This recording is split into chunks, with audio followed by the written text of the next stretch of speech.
Olá!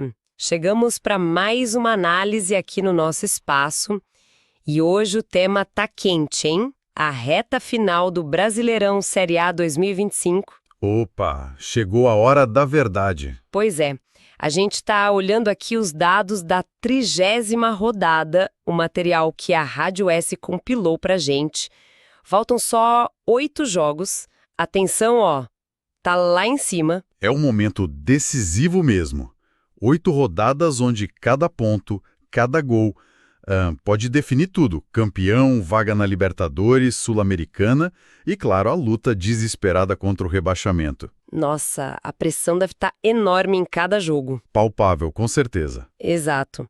E a nossa missão aqui hoje é destrinchar esses números, entender o impacto real dessa rodada, quem saiu mais forte, quem deu aquela tropeçada feia, como ficou o mapa da briga lá em cima e, claro, para fugir do Z4. Bora lá. Então, vamos desdobrar o que essa 30ª rodada trouxe pra gente. Começando talvez pelos resultados que mais mexeram com a tabela, né? Tivemos alguns jogos bem cruciais. Sem dúvida. Olhando o resumo aqui, acho que uns 3 resultados saltam aos olhos logo de cara. Aquele empate sem gols, Palmeiras e Cruzeiro, lá no Allianz Parque. Maior público da rodada, inclusive. Jogo de muito peso, né? Muito. E a vitória do Fortaleza 1-0 no Flamengo. Que resultado! Gigante. Esse aí surpreendeu muita gente. E para fechar essa trinca inicial, talvez a goleada do Vasco para cima do Red Bull Bragantino em 3-0 fora de casa. Nossa, essa foi expressiva. Esses 3 mexeram bastante com as coisas lá em cima e lá embaixo, né? Com certeza. Vamos pegar esse 0-0 do Palmeiras e Cruzeiro primeiro? Para o Cruzeiro, arrancar um ponto na casa do líder. É sempre bom, né? Fora de casa, contra o líder. Sim, mas para o Palmeiras são 2 pontos que ficaram pelo caminho, né? Em casa, nessa altura do campeonato. Nessa fase, a margem de erro é mínima. Pode parecer pouco, só um empate, mas, sabe, essa gordurinha queimada pode fazer uma falta danada lá na frente. É verdade, a liderança ficou um pouquinho mais desconfortável, vamos dizer assim. E essa vitória do Fortaleza sobre o Flamengo foi um choque, né? Totalmente. O que eu acho fascinante aqui é o impacto, psicológico disso. O Fortaleza, brigando para não cair, vai lá e derruba o vice-líder. Incrível. Isso não só dá 3 pontos que são vitais, óbvio, mas injeta uma confiança, absurda no time, na torcida, mostra que eles têm força para brigar, mesmo contra os gigantes. Dá uma moral enorme, né? Exato. E, pro Flamengo, claro, é aquele tropeço inesperado que custa caro na perseguição ao Palmeiras. Ninguém gosta de perder ponto assim. Com certeza. E o Vasco? Meter 3-0 no Bragantino fora de casa não é qualquer coisa. De jeito nenhum. Essa vitória do Vasco e com essa margem fora de casa é uma demonstração de força, de consistência que o time parece estar encontrando. Sim, consolida bem a recuperação deles. Consolida. E alimenta a esperança de brigar por algo mais, quem sabe até uma vaga na Libertadores. Ganhar assim de forma convincente mostra um poder de fogo importante para essa reta final. E olha, tiveram outros resultados importantes também, né? O Corinthians venceu o Vitória por 1-0. Apertado, mas valeu 3 pontos. Atlético Mineiro bateu o Ceará 1-0 também. Fluminense superou o Inter 1-0. Para o placar magra, mostrando o equilíbrio. E o Mirassol, hein? Continua surpreendendo, 2-1 no Sport. O Mirassol já não é mais surpresa, né? É realidade, campanha muito sólida. Verdade. E ainda tivemos vitórias do São Paulo, 2-0 no Bahia, e do Grêmio, 3-1 no Juventude. Muita coisa aconteceu mesmo. Sim, esses resultados apertados, como os de Corinthians, Atlético, Fluminense, mostram como está tudo disputado, cada vitória suada. E a do Mirassol, como você disse. É a confirmação, né? E as vitórias de São Paulo e Grêmio colocam eles de vez ali na briga na parte de cima da tabela também. E por outro lado, derrotas como as do Inter e do Sport complicam bastante a situação deles, né? Muito preocupante, sem dúvida. Para a ambição de cada um no campeonato, são resultados ruins. Com tudo isso na mesa, como é que ficou a fotografia da tabela depois dessas 30 rodadas? Vamos começar lá por cima, o G4. Palmeiras continua líder, 62 pontos, só que agora com 29 jogos, né? Tem um jogo a menos. Isso, uma liderança que se mantém, mas a pressão aumentou, principalmente depois do empate em casa e... Ah, não, peraí. O quê?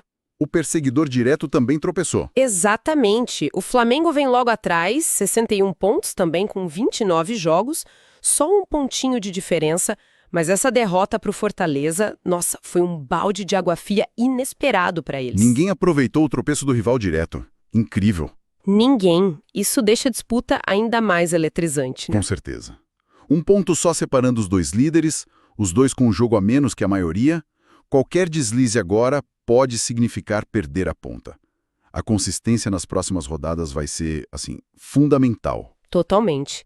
Completando o G4, temos o Cruzeiro em terceiro, firme ali com 57 pontos, mas já com 30 jogos. Firme. Campanha muito regular do Cruzeiro. E a grande sensação do campeonato, o Mirassol em quarto lugar, com 55 pontos, também com 30 partidas. Que campanha espetacular deles. Impressionante mesmo. Olhando o cenário geral, a briga pelo título parece que está polarizada mesmo entre Palmeiras e Flamengo, né? Essa diferença mínima e o jogo a menos para ambos cria uma tensão enorme. Sim. Cruzeiro e Mirassol, claro, correm por fora pelo título, mas estão fazendo campanhas notáveis e estão muito bem posicionados para garantir essa vaga direta na Libertadores. A regularidade deles é de se destacar, especialmente a do Mirassol. E essa questão dos jogos a menos, hein? Palmeiras, Flamengo, Fluminense, Ceará, Inter, Fortaleza, Juventude, um monte de time com partida pendente. Isso não dá uma bagunçada na leitura da tabela? Sem dúvida, levanta uma questão importante, né? Sobre o calendário, a organização.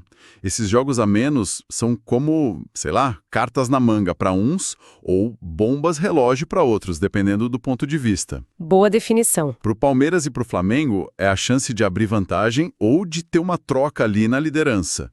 Para os times que estão lutando embaixo ou no meio, tipo Inter, Fortaleza, Juventude, esses jogos podem ser a diferença entre o alívio e o desespero total.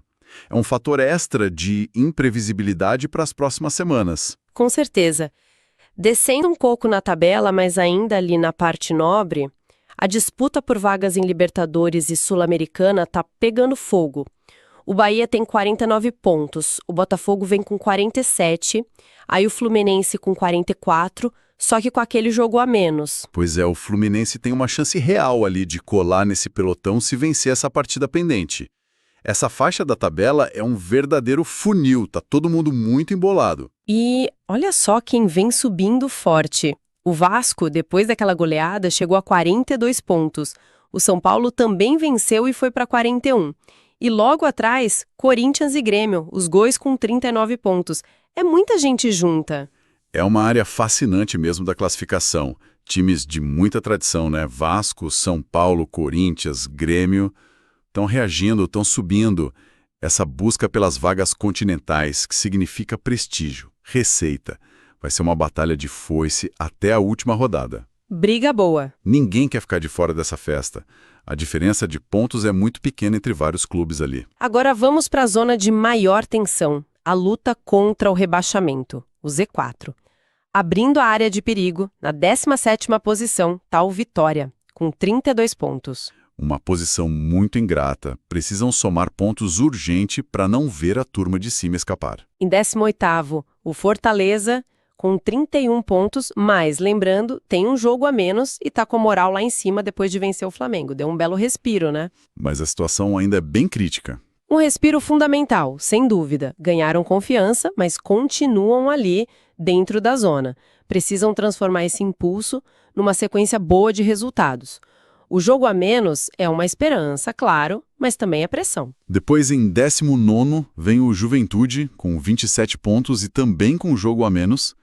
E na lanterna, 20º lugar, está o Sport Recife, somando só 26 pontos em 30 jogos. A situação deles parece bem complicada, hein? Extremamente delicada, especialmente por Sport, que já está a 6 pontos do primeiro time fora do Z4, que é o Santos no momento. 6 pontos é bastante coisa, faltando 8 rodadas. É muito. O Juventude também está numa situação bem difícil. Vão precisar de uma arrancada assim, quase milagrosa. Fortaleza e Vitória estão em risco, claro, mas ainda mais próximos de uma reação. Para eles, a consistência defensiva e aproveitar os jogos em casa vai ser crucial. E quem tá ali na beiradinha, sabe, olhando o Z4 pelo retrovisor com aquela preocupação. A gente tem o Santos com 35 pontos, Respirando um pouco, mas não muito. o Internacional também com 35, mas com aquele jogo a menos. Pode ajudar ou complicar. Exato. O Ceará tem 36, também devendo um jogo. E o Red Bull Bragantino tem 36 pontos também depois daquela derrota pro Vasco. Uma turma que não pode nem pensar em relaxar, né? De jeito nenhum. Para esses times, Santos, Inter, Ceará, Bragantino, a margem para erro é mínima. 2, 3 derrotas em sequência e, pum, podem cair direto lá na zona de rebaixamento. O risco é real. A pressão sobre eles é imensa, porque talvez a expectativa no início do campeonato não fosse essa, né? Mas a realidade se impôs. Qualquer ponto perdido agora pode custar muito, muito caro. Só uma curiosidade aqui da fonte da Rádio S, tem uma menção a um São Paulo Série B com 17 pontos. Isso claramente parece um erro, algo fora do contexto da Série A, né? Assim, com certeza. Essa informação está deslocada. A gente está falando da Série A. Essa pontuação não bate com nenhum time da primeira divisão. Deve ser um erro de digitação, talvez, ou alguma confusão lá com a tabela da Série B na fonte deles. O importante é focar nos dados que a gente confirmou aqui da Série A. Combinado. Deixando a classificação um pouquinho de lado, vamos falar dos caras que fazem a rede balançar. Os artilheiros. A briga pela chuteira de ouro tá sensacional. Temos um empate na liderança. Quem tá lá? Caio Jorge, do Cruzeiro, e Arrascaeta, do Flamengo. Os dois com 15 gols. Que disputa! Nossa! 2 craques, hein? De estilos bem diferentes, mas igualmente letais. O Caio Jorge, aquele centroavante mais clássico, finalizador, e o Arrascaeta, o meia que flutua, que cria e aparece na área para marcar. Uma disputa de altíssimo nível mesmo. E coladinho neles, com 14 gols, vem o argentino Pablo Vegetti, do Vasco. Que impacto a chegada desse cara teve no time, hein? Impressionante. O Vegetti se adaptou muito rápido ao futebol brasileiro, virou a referência ofensiva do Vasco. A fase dele é espetacular e fundamental para essa recuperação do time no campeonato. Demais! Seguindo a lista dos goleadores, Vitor Roque, do Palmeiras, tem 13. Sempre perigoso. Pedro, também do Flamengo, soma 12. E o Reinaldo, lateral do surpreendente Mirassol, tem 11 gols. Muitos de pênalti, provavelmente, mas tem que ter competência para bater, né? Com certeza. Não adianta nada ter o pênalti e desperdiçar. O Reinaldo tem sido muito eficiente nisso e muito decisivo para o Mirassol, não importa como o gol sai. 11 gols para um lateral é muita coisa. Muita coisa mesmo. Depois temos o Flaco Lopes, do Palmeiras, e o jovem Ryan, do Vasco, os dois com 10 gols. Olha aí, vários jogadores já com 2 dígitos. É aqui que fica realmente interessante. Mostra que tem muito poder de fogo distribuído, né? Sim. E completando os principais nomes citados na fonte, Alan Patrick, do Inter, com 9, e aí um trio com 8 gols. Pedro Raul, do Ceará, Renato Kaiser, do Vitória, e o Barreal, do Santos. Olha, essa disputa pela artilharia adiciona mais uma camada de emoção, mais uma narrativa para essa reta final. Ter um artilheiro em grande fase pode ser o diferencial para o time alcançar o objetivo, seja ele qual for. Verdade. Os gols do Caio Jorge, do Arrascaeta, do Vegetti, eles não valem só para a estatística individual deles, né? Podem significar o título, a vaga na Libertadores ou até a salvação do rebaixamento para o time. E chama a atenção ter 2 jogadores do Vasco, o Vegetti, o Ryan, e 2 do Palmeiras, Vitor Roque e Flaco Lopes, entre os principais goleadores, não acho? Sim, sim. Acho que isso ilustra bem a força ofensiva dessas equipes. O Palmeiras, mesmo empatando o último jogo, tem um ataque muito poderoso, muito variado. Muitas opções. E o Vasco, nessa fase de recuperação, encontrou nos seus atacantes a chave para somar pontos importantes. Ter mais de um jogador com esse faro de gol mostra que o time não depende de uma única peça, sabe? Isso é um trunfo valioso. Bom, acho que fizemos um belo raio-x da rodada, da tabela, da artilharia. Olhando para tudo isso, qual é o resumo da ópera a 8 rodadas do fim? Qual a sensação que fica? O resumo é: preparem o coração, haja coração.